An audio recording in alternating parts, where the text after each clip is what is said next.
you saying? I really like how when I Google Chuck Mangione, the second thing that comes up is King of the Hill.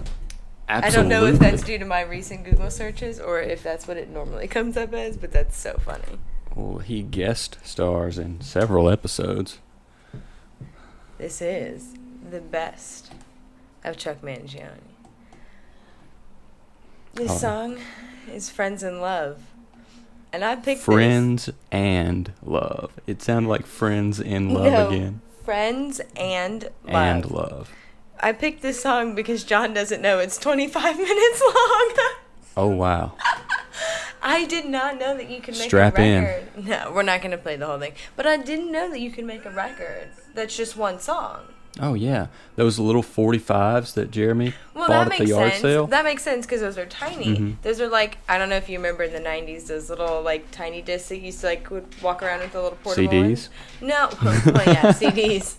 Yeah, but they had them on a tinier scale too, but yeah, I guess CDs. But I just didn't know that you could make a record with just one song. It has no other tracks. It was really depends on how interesting. long it is. 24 minutes and like 40 seconds. I guarantee you that if there were Grateful Dead records, live records, and I'm sure that there are, that several sides of those records only have one song. That's true. They have to be that way, or they have to cut some songs out. I've always wondered that in those records, even for, 2 records, 4 sides, it's not that long. Yeah. Like, you really can't fit a whole concert. We have a lot of concerts up there that I feel like maybe are only the first part of the show or something. No, like they that. usually come in. I think the a good example was the Black Crowes live that we have, and I think it's 4 discs. If not, I think it's 4 discs. The which one? The Black Crowes. Yeah, I think that one is. Is it 4 discs? Yeah, I think so.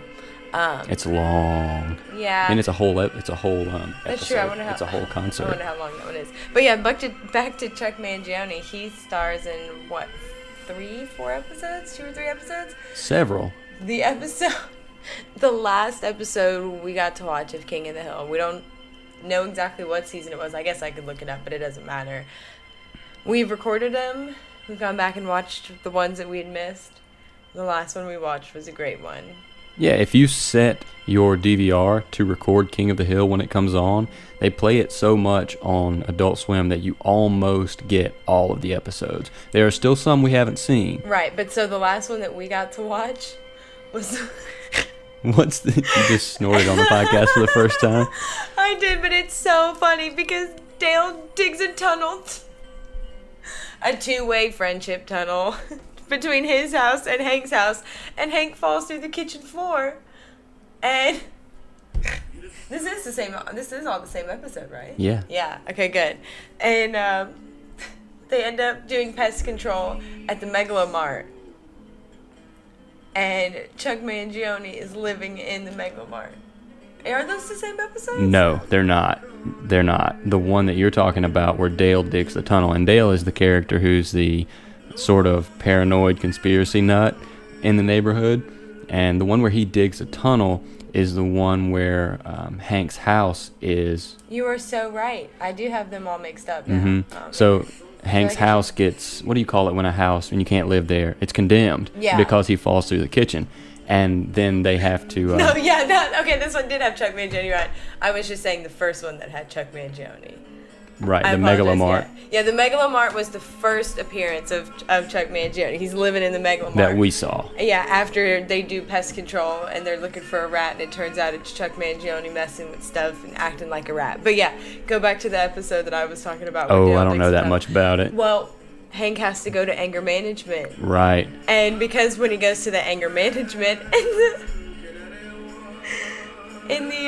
when he's in his anger management class, Chuck Mangione appears. At the very end, he has to take his test, and the man writes on his certificate, Chick Mangione, and Chuck Mangione bashes him with the trumpet. Yeah. It's so great. Oh man! And he shows up at the guy's funeral, and he plays. Is it the trumpet? Do I have the wrong instrument for Chuck Mangione? He plays a trumpet, I'm fairly sure. Yeah, trumpet, yeah. And he plays the trumpet at the guy's funeral as well. So those are the 2 cameos of Chuck Mangione that we know of on King of the Hill. How fantastic. It's a good show, and I enjoy Chuck's music. Speaking of, I think we've played enough. I'd kind of forgot. we've talked over enough. It was so nice. It was very peaceful. It's very, very nice music. Yes, this concert happened in 1970 in New York, so very, very peaceful. So, other than King of the Hill, have you seen anything recently? What do you mean other than King of the Hill? I don't know. Have you seen anything interesting lately? Well, the first news that comes to mind is the headline that I saw probably 12 times within an hour and a half, and that's the change that is it the Miss America organization is making? Yes, the Miss America organization. This is big news. So this is interesting stuff that I knew was coming. I didn't find this inside information. No. I wish, but I didn't find this very surprising. Yeah, because with the way things are going right now in our political climate, or whatever you want to call it, that kind of judgment is frowned upon, which is really weird because these women, myself included, as a former Miss America organization contestant. Just in case anyone didn't know. No. But you put yourself through this judgment. And so people kind of bashing. It's really, I don't know, it's a really, really interesting topic. But the reason that I knew that it was coming was because the former CEO, Sam Haskell, was fired for comments made about former Miss Americas. He called a couple of them comments about their weight, things like that. A couple of them he talked about their boyfriend situations and things like that, and the emails were leaked. And so he was fired, and a former Miss America, Gretchen Carlson, Fox reporter, right? Anyways. Why don't you ask Google, because I don't know. So Gretchen Carlson, so they hired Gretchen Carlson because she's a former Miss America, and I knew that when they hired her that things were going to change, and that was something. She's very big into this Me Too movement, and a lot of the board members that she's elected are very progressive. Yes, thank you. And so the elimination of the swimsuit competition doesn't surprise me because people find it degrading. But like I said, when you kind of put yourself into it, I don't find it that degrading, but that's just my opinion. I think it's going to be a really interesting move. I know a lot of people that are This is the lady who initiated the lawsuit against Roger Ailes. Yes. Wow, yeah. I did not know that. Mm-hmm. And then Miss America picks her up as the CEO. Well, right? She was a Miss America in 1990. I'm sure. 1989 Miss America. Darn, I was close. You were close. I'm always close. You have to that's learn. Why I doubt you have to learn Miss America history when you compete. No. But she's a pretty notable Miss America, and so I don't know. I really think it's a bold move. I think it's interesting that they're doing it now because the competition's not until Labor Day weekend, and it's now Memorial Day. It was just Memorial Day weekend, mm-hmm. So they're definitely doing this at a time where they're hoping that it doesn't hurt their ratings, that maybe people forget. They're hoping that... Well, it's quite a transition, too, especially if you're bringing someone in to shake things up. Then she's going to need time to implement new things. She's been there for a while now. Oh, has she? She did, yeah. She had, I wouldn't say a while now, but maybe 6 months.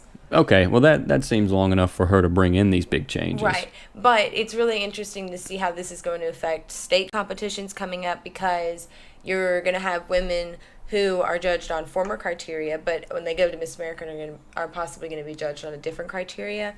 Mm-hmm. So this is going to be a really interesting transition year. But wait, say that again?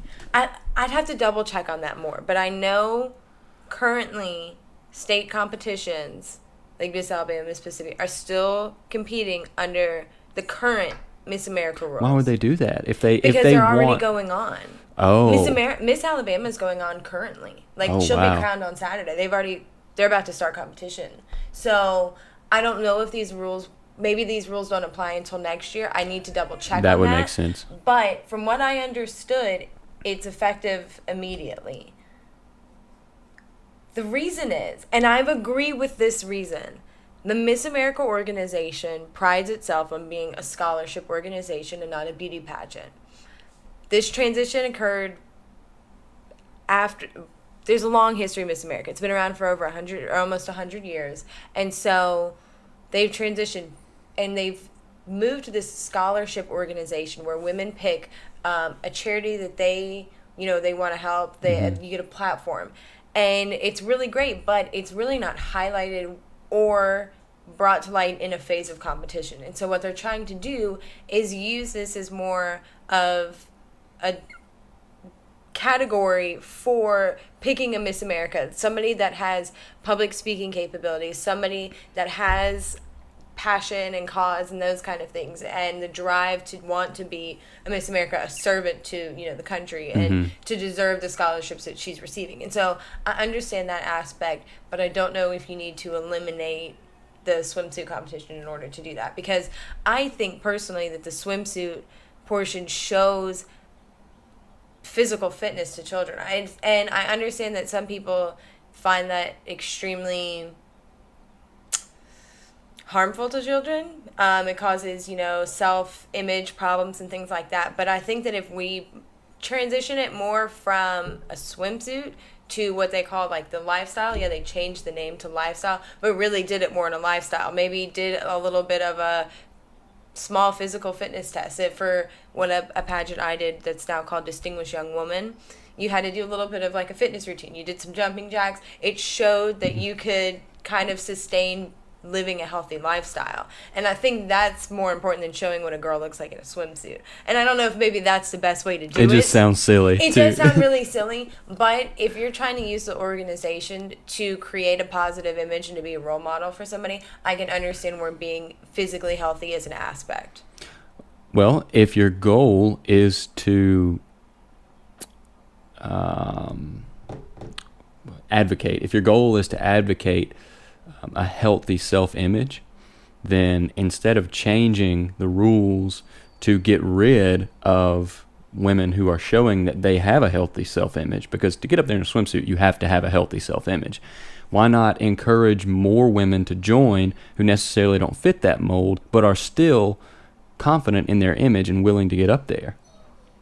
I don't know. I think there's going to be a lot of changes, and it's going to bring about a different wave of people that want to compete for Miss America. And it's going to bring people to the other organization, Miss USA, which was formerly owned by Donald Trump, which I just can't help but find this really silly divide, that it's always somebody against something that was or is Donald Trump, kind of causing a divide. Like, I feel like people are going to have to kind of, if you're on this issue, or most people, I feel like, are going to be drawn towards one or the other due to this issue, and I just think that's funny that Trump's involved in it, you know what I mean? To me, when I would go to your competitions and just kind of look around and observe, I didn't see many differences, and I always knew that you were fervent about the differences between Miss America and Miss USA. But you've never been to a Miss USA pageant. That's fair, but I didn't see many differences, and that's probably because I'd never been. But now there's a stark difference, it seems. Right. There will be a stark difference, yes. Right. And that's exactly what I'm saying, is there's just going to be, a very stark difference between So do you think this is a risky move for the Miss America organization, or do you think that their reputation will allow them to withstand it, even if they sort of fumble it in the beginning? You know what? Honestly, I really just think it's going to create a divide. I really think that you're going to have some people, I was looking at some of the people that Joe Rogan was tweeting about, or people were tweeting at him today, and I think that's I don't know, there's just a divide. I don't think that it's going to be a good thing or a bad thing for either organization. When it comes down to numbers or anything like that, I feel like people are just going to have to kind of pick a side. Contestants who view swimsuit as a strength in their competitive portfolio, do you think that they will more likely adapt to the Miss America situation or move to the Miss USA and compete? It really depends if you are strong in other aspects. If you're strong, so the difference between the Miss America organization and the Miss USA organization right now, as it stood before these changes, was that the Miss USA organization, you don't really pick a personal platform. Mm-hmm. Most people do, or they have some sort of charities that they're helping. You don't pick a personal platform, and you don't have the national platform that the Miss America organization had of the Children's Miracle Network. You also don't have a talent competition. So that was already a big divide between the people that wanted to compete in Miss USA or Miss America on a talent basis. Right. Now that there's not going to be a swimsuit portion, and if you already are weak in talent but you were really strong, I don't know. It's going to be really, really interesting, because the people that are really, really strong on their platform but relied on their swimsuit are going to be a kind of a disadvantage. Mm-hmm. And so unless the Miss America or the Miss USA organization picks up some more things like the Miss America organization to kind of fill the gap, there's just going to be a weird divide. Do you think that Miss USA might pick up a talent category to appeal to the people who I don't know. value the swimsuit competition? And I honestly don't know if they've ever had a talent competition before. I really don't know about that. But they used to be owned by Catalina Swimwear and Donald Trump. And so theirs was strictly it was originally just a evening gown and swimsuit competition. And then they kind of picked up an interview, an onstage question or whatever. So it was much more an aesthetic competition. And the Miss America organization was founded on the same principles. It was to keep Atlantic City's tourist season going one weekend longer, so they had a swimsuit competition the weekend after Labor Day. So it was to extend the beach season one more week so that people had to stay a week. There was all these competitions, and then that's when they transitioned. Eventually, down the road, it became, but I mean, yeah, back... You did have to know Miss America history to compete, didn't you? No, I've read up on this. You don't have to know this to compete. But yeah, I mean, they used to literally measure women on the boardwalk with I've tape. seen the pictures of that. And it actually back in I want to say in the 20s, it could have been the 19-teens. The Miss America, the boardwalk was supposedly a big protest for the feminist movement that never actually happened. It was this big, it's a really, really interesting story. I'll have to look up a little bit more. Fake news? No, I think it was one of those things that they ended up moving the pageant so that the protest do not happen kind of thing. Oh, so the protest got there. It was the supposed to be on the boardwalk happening. and then they moved it, something like that. I think it's the Miss America burning Burning of the bras. It's something like that, yeah. I've heard of that before. This is the part I should know, and I feel like my mother is going to be cringing if she ever hears this, but was a demonstration held at the Miss America 1969. Wow, that was a lot more, that was a lot later than I thought it was. While you read about that, I'm going to go let Maria that sounds good. outside. So the feminist protest...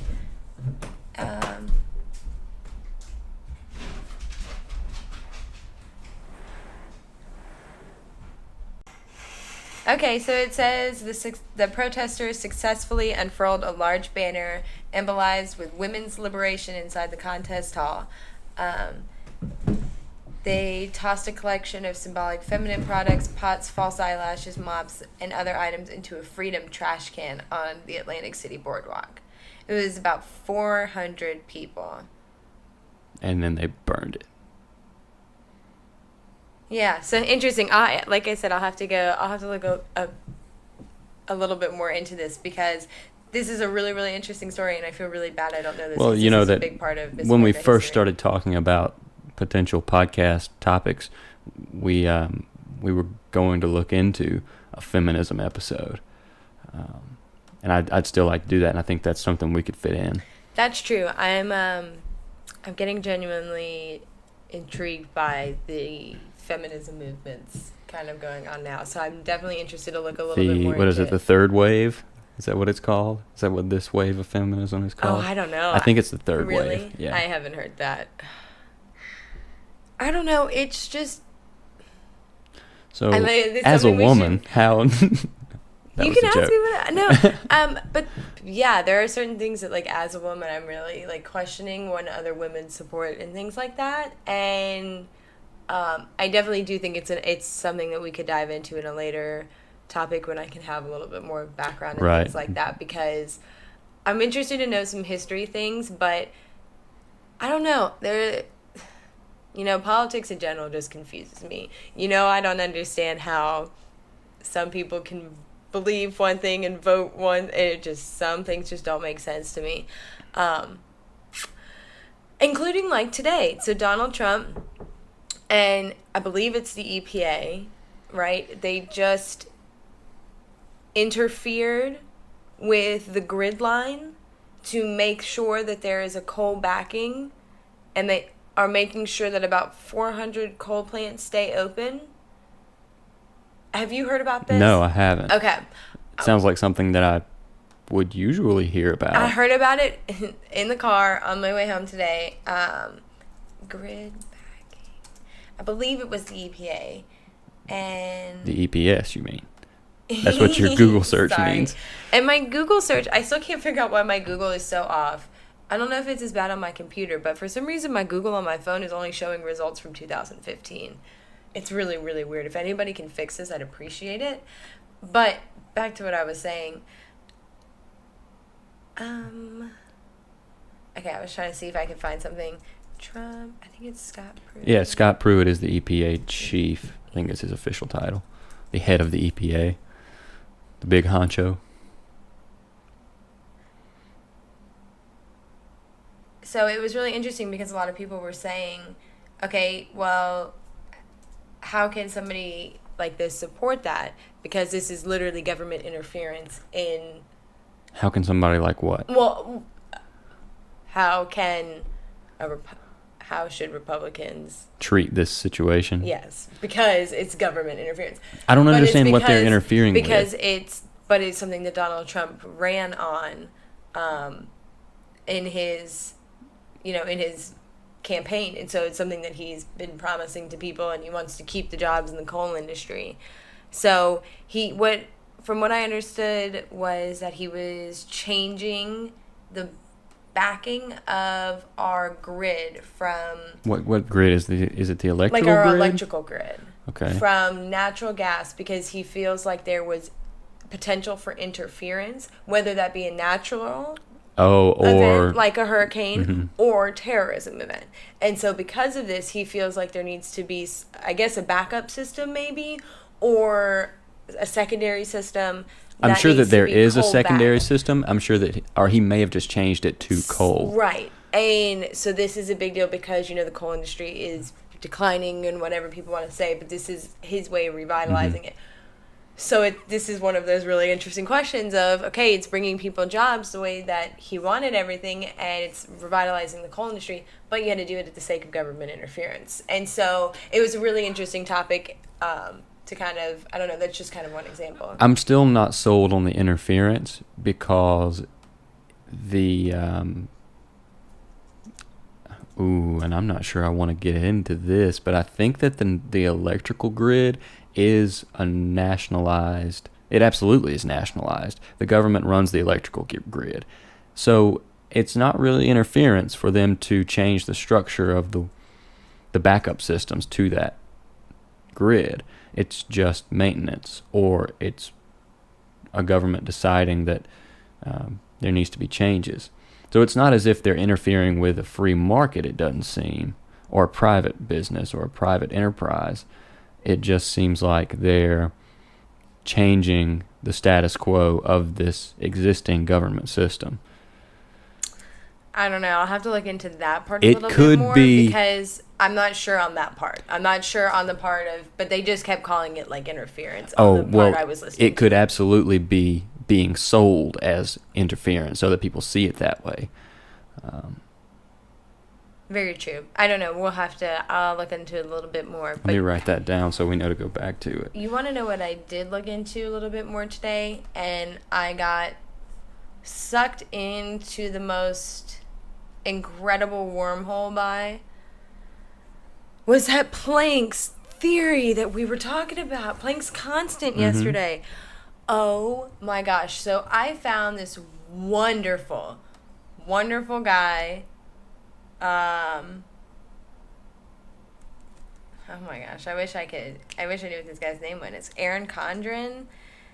Anyway, I'll figure out. It's PBS Space Time. This guy does great job of explaining Planck's constant.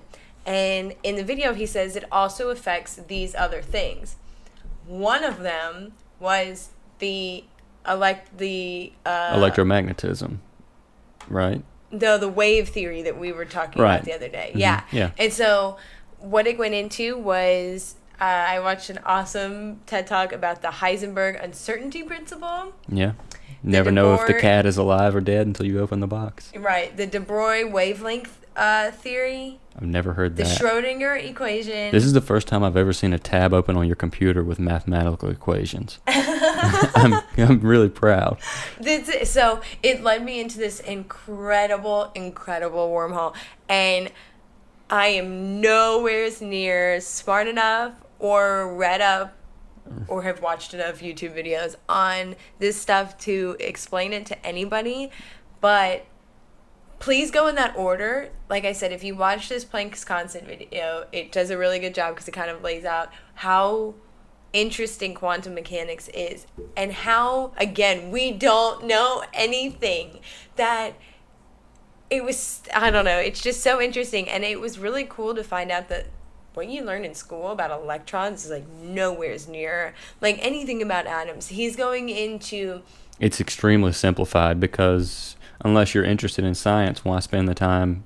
I'm interested in science and I don't like quite understand it. It's literally like an electron. And so this is what one of these theories was, and I wish I remembered what it was. Oh, I think it's the Schrodinger equation. So the Schrodinger equation uses Newton's laws to predict like the probability of where an electron would be. So that's essentially what creates like the electron cloud is this equation, I believe. And so I got into this incredible scientific wormhole. I mean, I was like deep into Khan Academy. There are some really good Khan Academy videos. I've never been on Khan Academy it's so before. Good. I am so excited that I found this because I think that I am going to learn so much. I only got through one video of like 10 on this list. About Bohr model. Oh my god, I cannot wait to keep watching this. Bohr. Bohr? Yeah. Are you sure? Bohr. Yeah, Bohr. I'm pretty sure. Anyways. And pronounce that guy's name. Nope. It's Debroge. Debroge. Debray, something like that. But it's not Debroglie. It's French. Yeah, you don't pronounce the Glie at the end. Yeah. But I'm really, really excited that I have discovered. I've always heard about Khan Academy and these kind of internet. I've never been able to really get into these kind of YouTube searches, but I dove really, really deep in today, and I'm super, super excited about all the things I found. And if anybody out there knows about any of this stuff or about any cool science and they want to get on here and talk about it with us, explain some of these videos.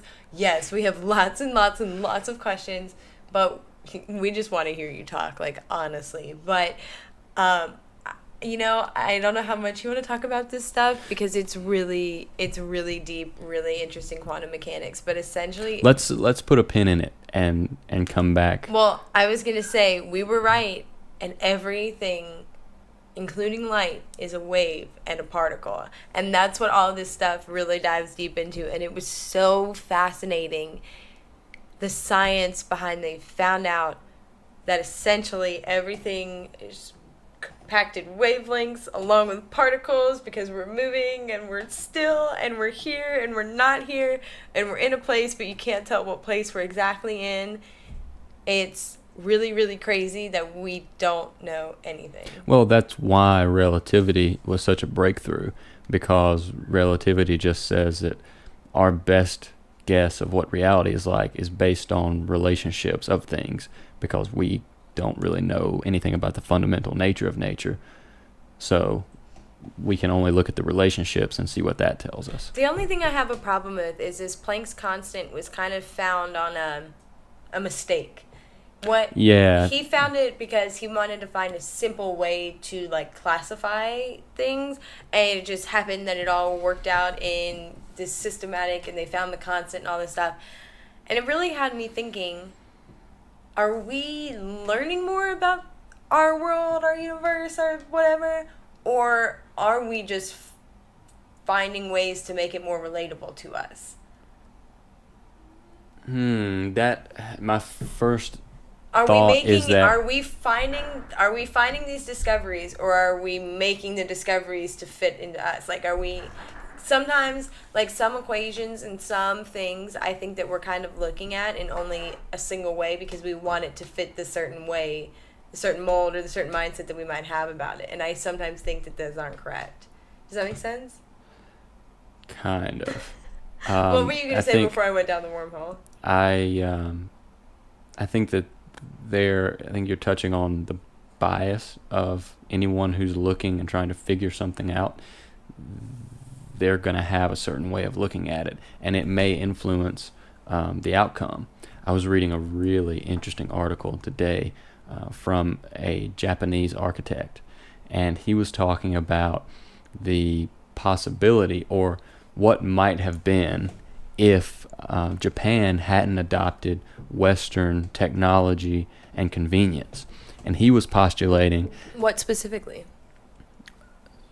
The amenities of modernity.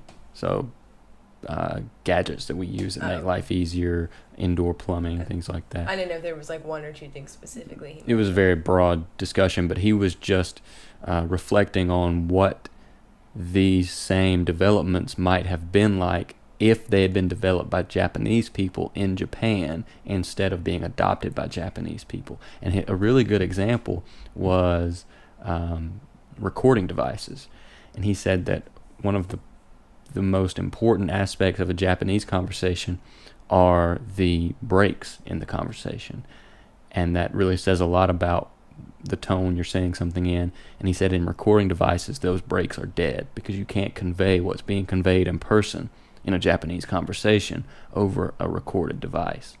So how did he think that they would fix that? Oh, he didn't go into that. He know. was just thinking about what might have been if, these technologies had been developed by someone with a different mindset. I'm interested to know if anybody else has done that article on different cultures. Well, see, and another thing that you can say is that a lot of our fundamental discoveries are debated on who discovered them. Because from different parts of the world, the same people will have published papers, especially in mathematics, because mathematics is it's pretty constant between peoples. But especially in mathematics, you'll see someone publish a theory, and then someone on the other side of the world, before instant communication was a thing, published the same theory, and they both claimed it in their academic circles until someone with knowledge of one encountered the other. And then, Isaac Newton is a good example. Isaac Newton's theories of trigonometry were disputed for a long time of whether or not he or another Englishman, I want to say an Englishman, that may be wrong, but another person derived the formulas first. So a lot of things that are fundamental, it doesn't really matter what mindset you're in. You're going to come to the same conclusions. But a lot of things that are subjective or artistic, it's really fun to think about what might be different if someone is looking at a problem with a different mindset. And then it was just a really interesting article because he was just wondering about, how things might have been different. And I feel like that plays into what you were saying. Yeah, that's a really, really interesting thought. I've never thought about if something was just conceptualized or made in a different place, how that would be focused on different things. Yeah, if it was made American versus if it was made Japanese or Colombian or something like that. I don't know. How interesting. Very, very, very cool. Huh. So I think that's why a lot of people value diversity,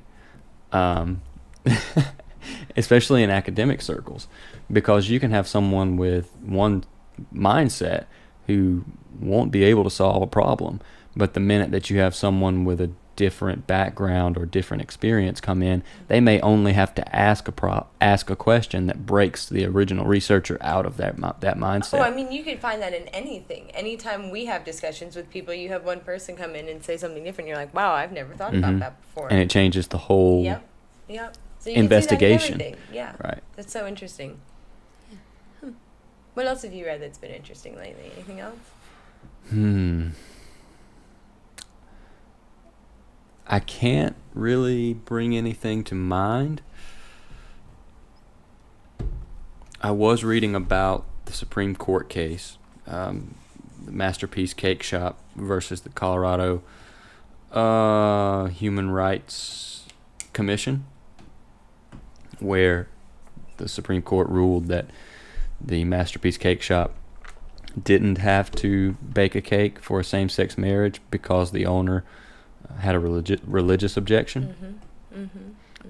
We actually tweeted about that earlier today, linked to the actual docket, so you can actually go read the judgment and the opinions of the justices if you go to our Twitter and find the tweet about it, which I love to do. I love to read the opinions and the decisions. So what did you think about the court case? I'm a big fan of the narrow ruling. And the narrow ruling, a lot of people understand it to be a numbers thing, where maybe a 5-3 vote would have been a narrow ruling, or 5-4. However many votes you have in a particular ruling. But in this case, the vote was 7-2. So a lot of people look at that and they say, "Oh, it's not a narrow ruling." No, what a narrow ruling means is that they ruled on a very particular aspect of the case. Instead of making a broad rule that was sweeping in change, they looked at a very specific aspect and said, this is where the Colorado Human Rights Commission went wrong, and this is what we have to reverse, and then didn't touch anything else. And I think... So what did they fix? They fixed the commission's... Well, they didn't fix anything. They sent it back. They sent it back to the commission and said... Sent what back to the commission? The complaint? The act. So the act that the commission enforces is the Colorado Anti-Discrimination Act. And the language of that act compels anyone who provides a public good or service to serve anyone regardless of their sex, age, ethnicity, sexual orientation. It's an umbrella. If someone comes into your business under this Colorado Anti-Discrimination Act, you have to serve them. Mm-hmm. This baker objected to that, so the court looked at it and said it doesn't jive with the Constitution. So you have What doesn't jive with the Constitution? The fact that the law compels, specifically in this case, compels someone to use their artistic abilities to create something that could be taken to endorse a same-sex marriage. Because the wedding cake, it's a custom wedding cake. His argument, or his attorney's argument, or his representation was that the wedding cake is an artistic expression of his talents, and that wedding cake would, in essence, be advocacy for same-sex marriage. And then they drew the conflict between his religion and same-sex marriage, and said this is infringing on his right to protected practice of religion. And the Supreme Court agreed and said, essentially, they send the law back and say to the lawmakers, you have to amend this so that you can't force somebody to use their creative ability. Right. The reason that I'm a big fan of the narrow ruling is because now, instead of having a judge from on high bring down some decree that will have to be tested as well, or some limit that will have to be tested, you leave what's in place in Colorado, specifically in this example, and now people can take lawsuits to the court, and the court will, on a narrow basis, determine where the line is, depending on the lawsuits that come, instead of saying, here's a bunch of hypotheticals, where should we draw the line? Right. Interesting. I think it's good for society when a court makes a narrow judgment, because then the court isn't imposing on people. It's just looking at something and saying, yes, based on our Constitution, this is wrong or right. And that's it. It leaves it there, and then sends it back to the lawmakers, the way that it should be, because the lawmakers are tasked with making laws. And the minute that judges start making laws, you really get convolution. The system gets convoluted, because you have two branches of government that are supposed to be checking one another, doing the same function. And I don't think that's good. No, that's a problem. So I'm a big fan of the narrow ruling. Whether or not they had ruled, I don't necessarily have...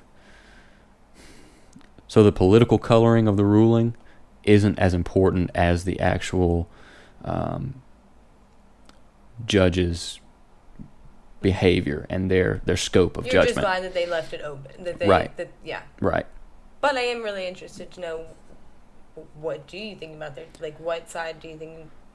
I don't know, what do you think about it? I think that the court got it right. I think that if someone has an objection to another person's lifestyle, something that they have no that's controversial, but so do you have any no. So we will see a line be drawn relatively soon of where someone can decide not to serve or sell to someone. I'm not sure where that line is. I used to just be all out in for, anyone should be able to discriminate anytime they choose, because, and the reasoning is, so we're on the same. That's my train of thought with it originally too, is that if you're a business person, you should have the right to pick if you want to discriminate, but you should know that it's going to hurt your business, and your consequences will eventually outweigh your hatefulness or your prejudices or whatever. And the counter argument to that is a hypothetical where you say, okay, what if one service provider is in an area and someone doesn't have access to someone who will serve them? And that's a real concern. But I think we're better off. See, if we were in more of a community aspect and we lived where we knew our neighbors, and where that, I don't know, I think if you're in a small enough community that you have something that there's only one provider of, or you can't get access to another provider or something like that, then you as a community should be able to come together and provide that service or provide that good. Something. Right. And okay, we can talk about Fairyland if you want to. But I love living in Fairyland though.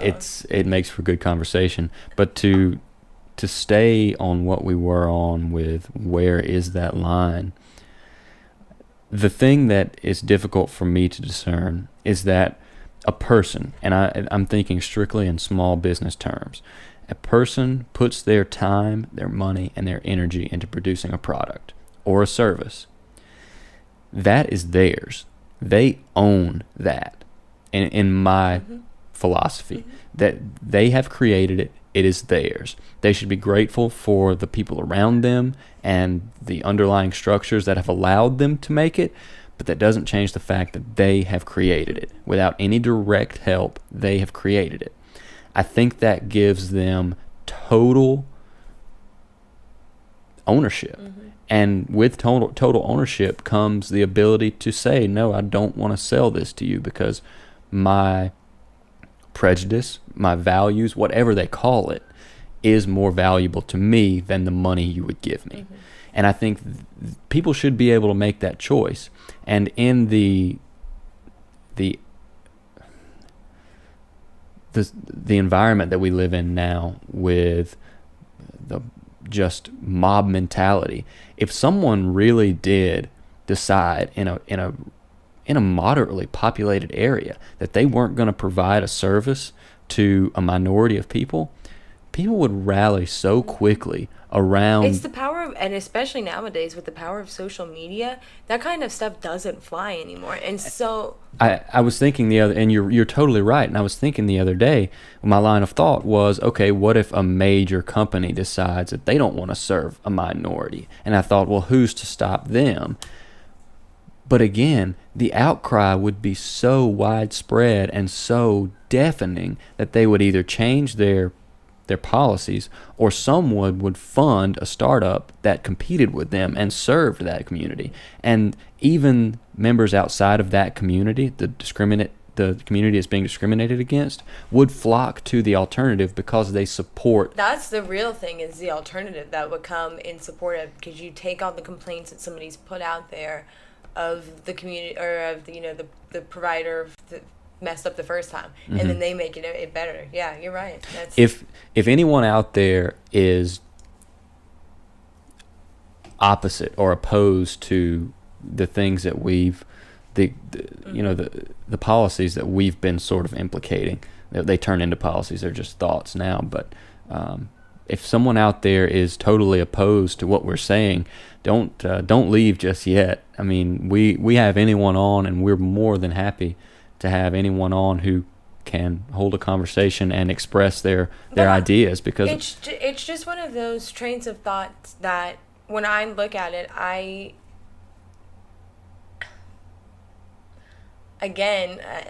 you can call it fairyland or whatever you want to call it, the age in that Rainbow Land. I do not want to live in Rainbow Land, and you cannot make me. Anyways, with where we are nowadays, with things like social media and the way that you're saying that people can turn around and gather behind somebody or behind some cause, yes, it's really, really great because you're seeing these communities form and whatever, but like you were saying, it's kind of becoming this weird mob mentality. And so I think the period that we're going through is this really weird transition where we haven't quite figured out how to peacefully get somebody to realize what they're doing is wrong. Boycotts. And with service or good providers, it would be boycotts.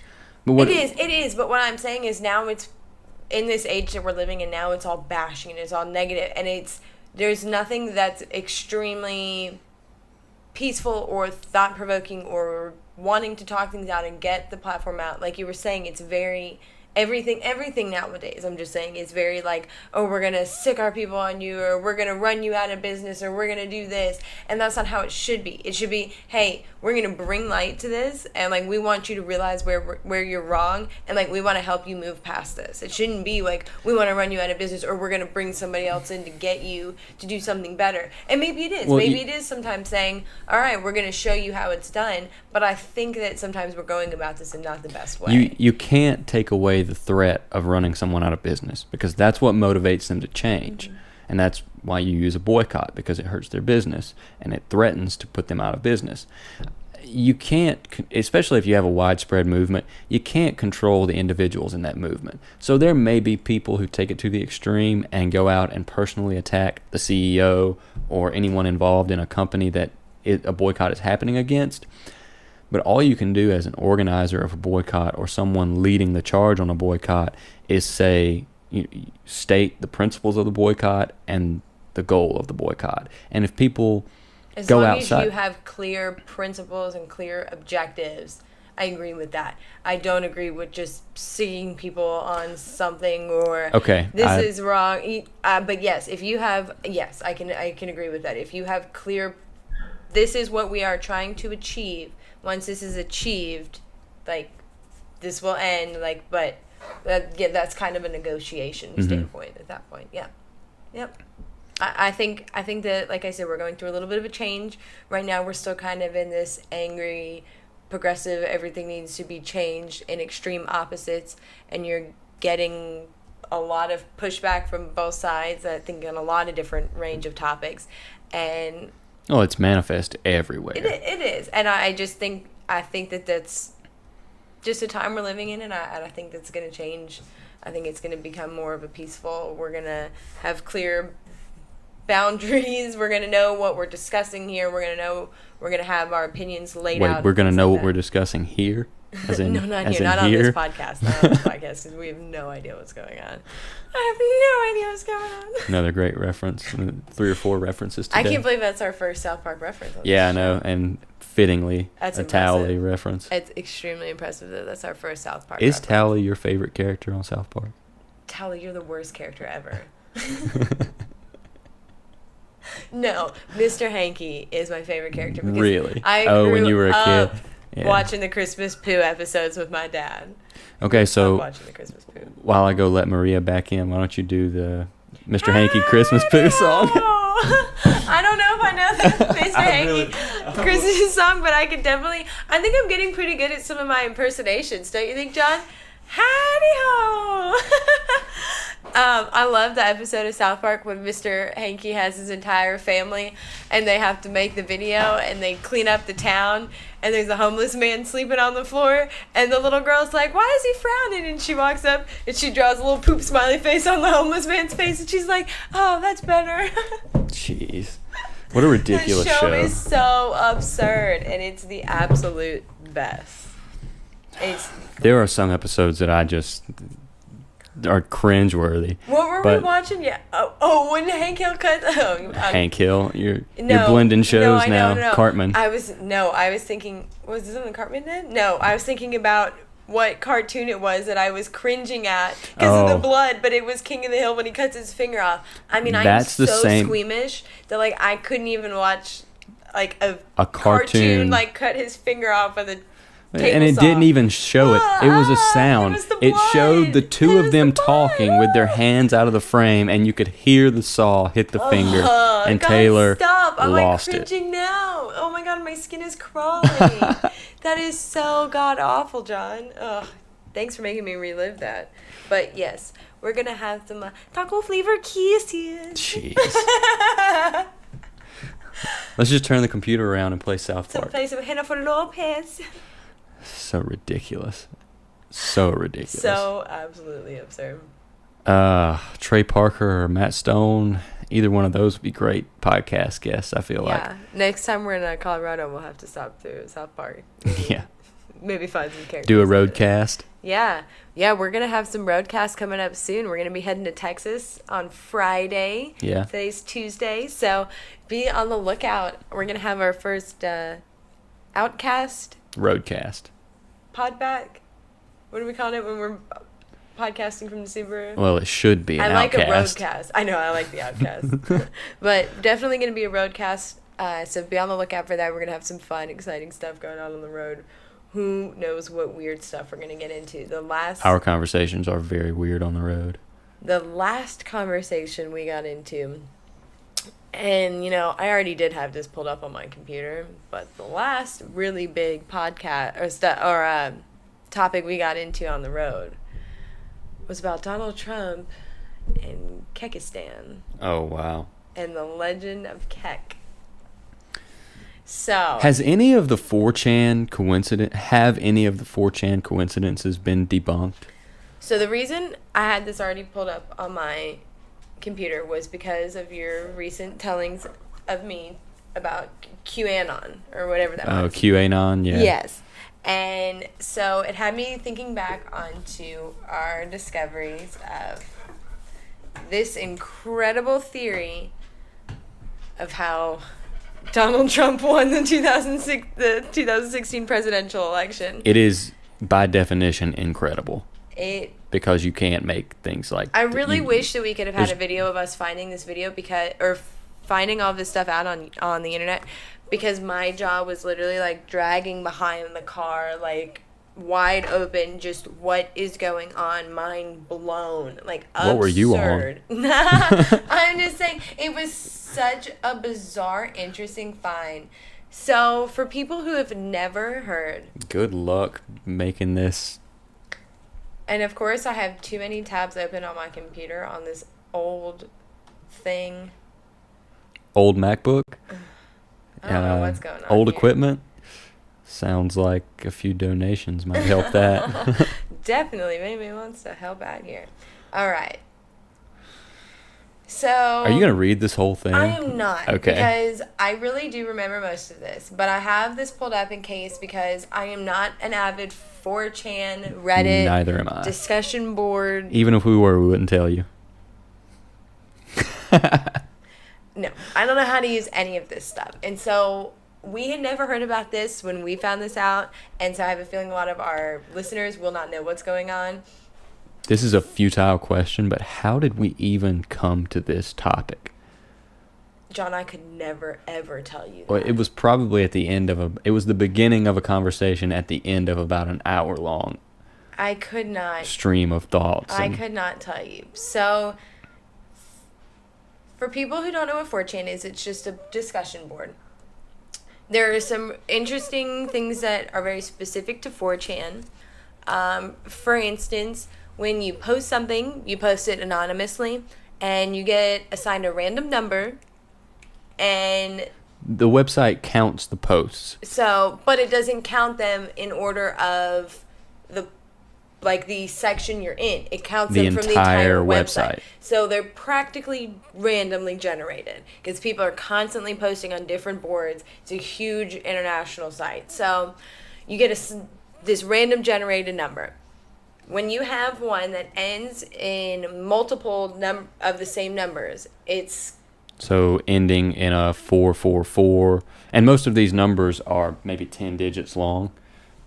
Right. So no, it's 8 digits. Okay, 8 digits. And significance is given to posts. It's right. called a get. Significance is given to posts that have repeating numbers. Yes. And isn't it the number 7?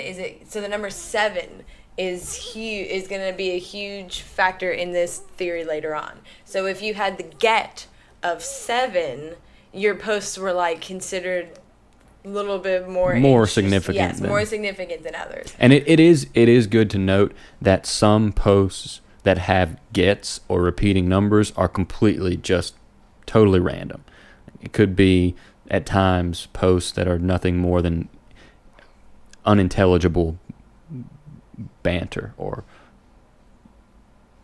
And so, yeah, so this discussion board, so this was specifically like the political board. Mm-hmm. And /POL. During the election, I think really in like 2014, 2015, closer to 2015, right before the conventions, right? And so the origins of the Pepe the Frog meme started on this website, 4chan.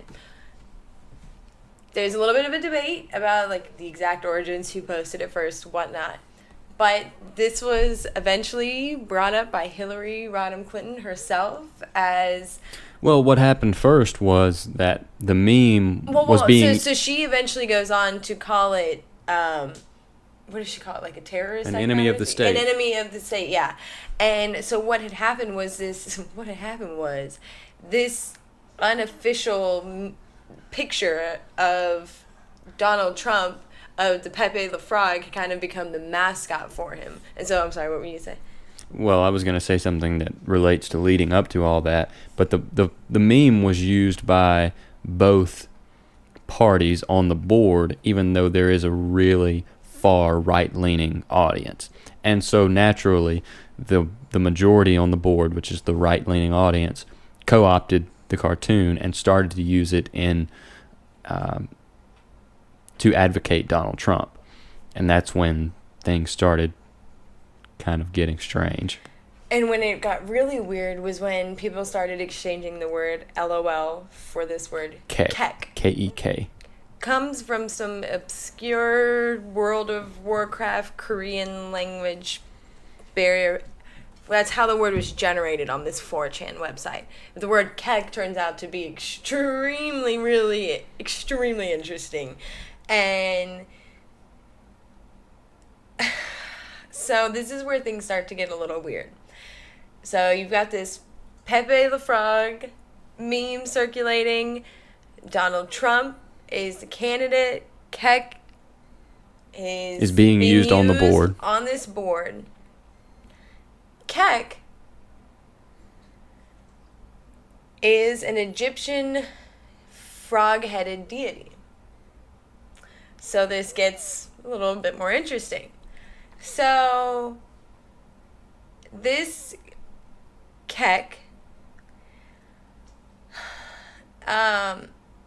is a symbol of darkness and represents obscurity and the unknown, and thus chaos. It represents the primordial concept of darkness and chaos. And that was an excerpt, it looks like, from an Egyptian pantheon. Yeah. So, yes. So Kek is, the god of chaos, or the deity of chaos, with this frog hieroglyph. And so... Or with this frog, as its symbol. So then this frog comes up in this statue. So let's see. this a Kek statue arises, and underneath it has the symbol for Kek, which bizarrely looks like a man sitting at a computer screen. I didn't see it for the longest time. Well, until they actually drew it. Yeah, they have like what the picture actually is, and then like somebody's depiction of it. Right. And the article that we're using and that we'll link is highly. It does a really good job of summarizing all the stuff that John and I had to Google sift through. Right. It does a really, really good job of But summarizing it could be interpreted to be very pro Kek or. So anyway, this Kek god of chaos, man in front of internet meme, Kek, all this weird stuff is going on, and then right before. Oh man, isn't it right before the election? Somebody with the get of 777, wasn't it? It was all sevens. All sevens. 8 were sevens. And Trump the post will win. Trump will win, and the get was 777777777. 8 sevens in a row. Trump will win. What was the date on that post? Can you see the date? Let me see this. I was trying to remember. I was trying to see what the exact 6/19/2016. So. Wow. So that's when things get 5 months before the election. Super that happens. All of these weird Pepe the Frog. They have these weird coincidences. This article even links Hillary's health condition to the phenomenon. It goes on to list a couple of like conspiracy theories that maybe were posted on this website that come through, like Hillary fainted and Hillary declaring Pepe the Frog an enemy of the state.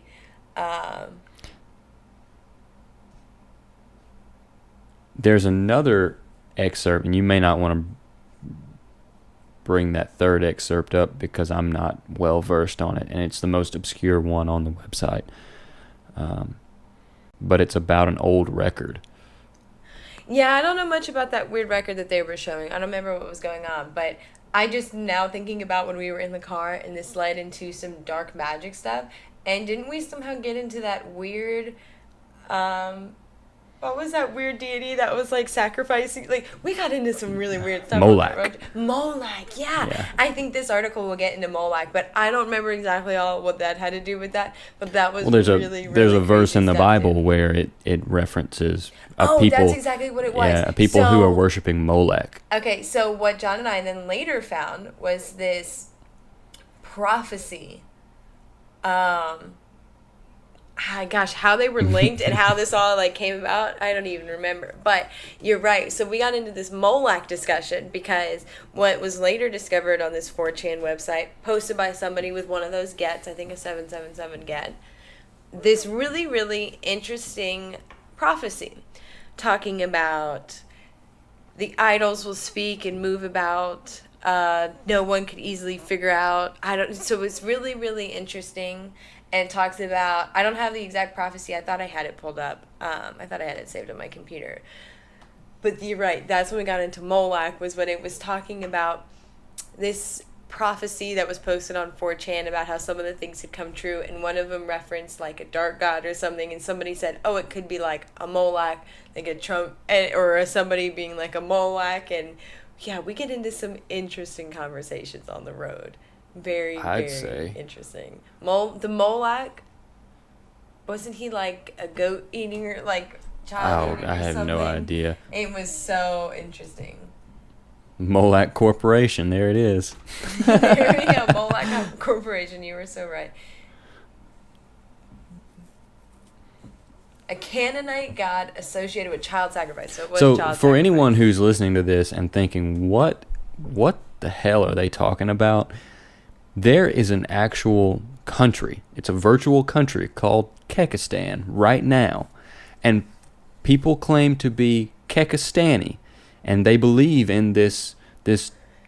They may not see it as dark magic, but they believe in this magic, this meme magic, where if you put an idea out there and enough people think it, then it will become manifest. And that's exactly what they did with the meme magic. Yeah. That's what that prophecy was and everything. So thanks for explaining right. that. Yeah. And it's really interesting because you think about the concept and you think, okay, I'm a very strict materialist. I don't believe in all this, our ability to influence things. So I'm throwing the baby out with the bathwater here. But when you look at it, and you either have to believe that, one, massive coincidences happen enough that we can see them several times in this one scenario, or two, you have to leave some room that either someone has manipulative power over the website, or there's actually some momentum being built because of our virtual interactions. And it kind of plays back into our talk about mob mentality, because it seems like the more outrage there is in a mob, the easier the mob gains momentum. Actually, I was thinking it kind of relates back to our conversation earlier, talking about the scientists that were discovering things at the same time, the mathematicians that were proving things at the same time on different parts of the world. The theory that things are being revealed to us and we're not actually learning things. Well, no, what I was going to say is maybe now that we just actually have a something that can connect us from across the world, that we're realizing that these things have a lot more in common with each other, and these we were connected before, and these common, they're happening all over the place, but we've never been able to identify that they're happening at the same time. And maybe that's all it really is that we're just being able to point out coincidences more often than we've ever been able to. My mind goes to a place where I'm not well read, and it's a grim place, but my mind goes to the Catholic eradication of heretics in Europe. Something about those heretics and their beliefs, and most of the time it was beliefs in like Gaia, which is just nature's power, or a connecting force between people, and that would have inevitably lead to pantheism, where they had multiple gods representing different things in nature. But Maria, sorry that I'm so used to it's okay. telling her no when keep talking about these heretics.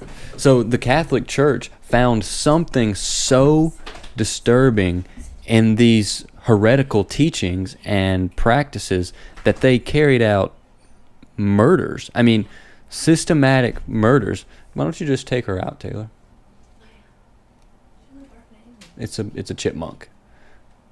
But that was the end of my point. It's just that there was something so powerful in those heretical beliefs that the Catholic Church found it necessary to eradicate them instead of live with them. And I think that to me, that says something about the practice that they were after. In some way, the practice of heretics and the things that they were practicing threatened the Catholic Church, or they wouldn't have felt it necessary to go after these people's lives. Well, yeah, I mean, most people that go after somebody else feel threatened, and so that's why they go after them. But you're going into, like, specifics of something I don't know very much about. Well, the thing that I think is, if these heretical beliefs, and this is kind of in line with it, believing in dark magic and specific entities that are beyond our realm that can influence things here, believing in those things, if it were totally benign in the day of these Catholic Inquisitions, there would have never been a need for Inquisitions. But something about those beliefs was powerful enough to bring about the atrocities of the Catholic Inquisition. And I just think there's something there that might be, I don't want to say useful. I don't know enough about it to understand, but I don't know. It's maybe an interesting point you can look up on it. And a lot of people would say that, well, a lot of people that the Catholic Church considered heretics were nothing more than Protestants. But there were a lot of real heretics, I guess you'd say, who didn't believe in any form of Christianity, who did believe in like the pantheon of gods, or the natural energy, nature's energy. And it sure seems like that's what this is believing that there are a pantheon of beings out there that we can call upon to influence our reality.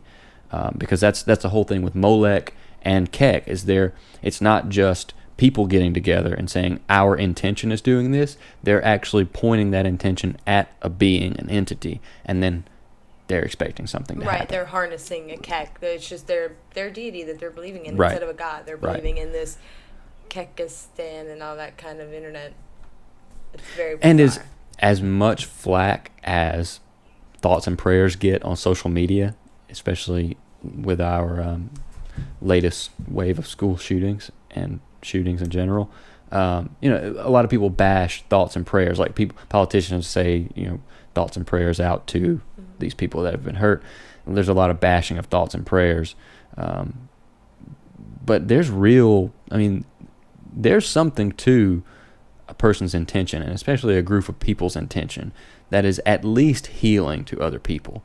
So where if you get enough people together, and whether it be the thoughts that they're having or just them being somewhere, it has a healing effect on someone that they're focusing on. So in that very limited sense, there's something to thoughts and prayers. I don't know what it is, but I think our intentions. Do you think we can push energy kind of thing? Is that what you're saying? I'm not sure, because the outcomes that I see with, especially in that healing sense of thoughts and prayers, I guess we'll just call them, is always directed at another person.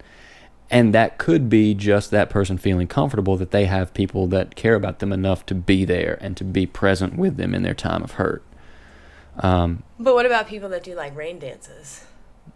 I see there's another example that I'm not really sure about, because it was widespread in a lot of cultures to sacrifice, to dance, to do things. I was just about to say to try to influence nature. Yeah. So I guess a lot of people do believe in the power of our intention. Yeah, the power of our intention, or again, the beings that something else is out there that they're gonna. The beings that may harness that intention. And then, and some people believe that nature was a being, but that's combining the two. But right.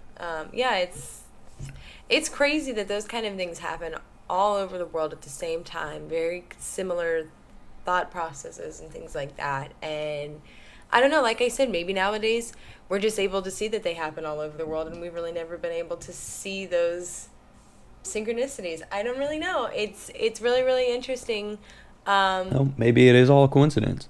Yeah, who knows? It could be. Who knows? Yeah, maybe somebody that just happened to post with 7777777 that Trump was going to win.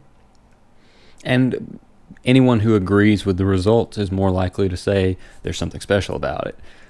That's and very true. anyone who disagrees with the results is more likely to say this is just coincidence, even if they don't believe in coincidence otherwise, which is really interesting to me, how malleable our views are when it comes to things we agree and disagree with. But we can save that for another day, if you like. Well, I think, again, back to our earlier conversation, that's a pretty good point, because I feel like we've talked about some groups and some things that, and I think we talked through some things, and maybe some of my opinion changed a little bit today on some groups and things like that. So some groups. Yeah, some the mom mentality, those kind of organizational groups and things like that. Okay, gotcha. Not specific groups, just factions of people. But this has been a really, really good podcast, and well, that's for the viewers to decide. I've enjoyed it. I've enjoyed it. This has been a good podcast, John. I've appreciated this conversation. It's been a good conversation, at least. And we're going to turn back to our Chuck Mangione 25-minute concert. I'm going to fast forward to about, I don't know, some far way into it. You're going to drop it somewhere. We're going to drop it. And so if you're sitting out there and you think that, no matter what you think about our conversations, we want to hear feedback. Let us know what because you think. There's no way for us to improve other than listening to it ourselves and then judging it with our own biases if we don't get feedback from the people who listen. And believe me, we'll be more appreciative than you know of anything you say. And even if it's, well, I'm not going to be appreciative of an internet troll, but Or Russian bots. No Russian bots, please. We will make sure we have one of those boxes that you have to check. This says, "I am not a robot" before you comment on any of our stuff. But on that note, if you have anything to say, we'll link to everything we talked about. We'll have links on the YouTube video. You'll be able to comment on our videos, and you can contact us. We're getting a website up. We're getting up on Apple Podcasts. We're getting all over the place. So keep listening. Be on the lookout. But for right now, just look on our YouTube page. You can email us at acoupleofnothings@gmail.com. Is it a couple? Couple of nothings. COUPLEOFNOTHING. GS? Yeah. GS. Okay. At gmail.com. So, on that note, I'm Taylor. I'm still John. And we're a couple of nothing. It's going to be the first time. I know. It feels so weird. It feels so silly. It does feel very silly.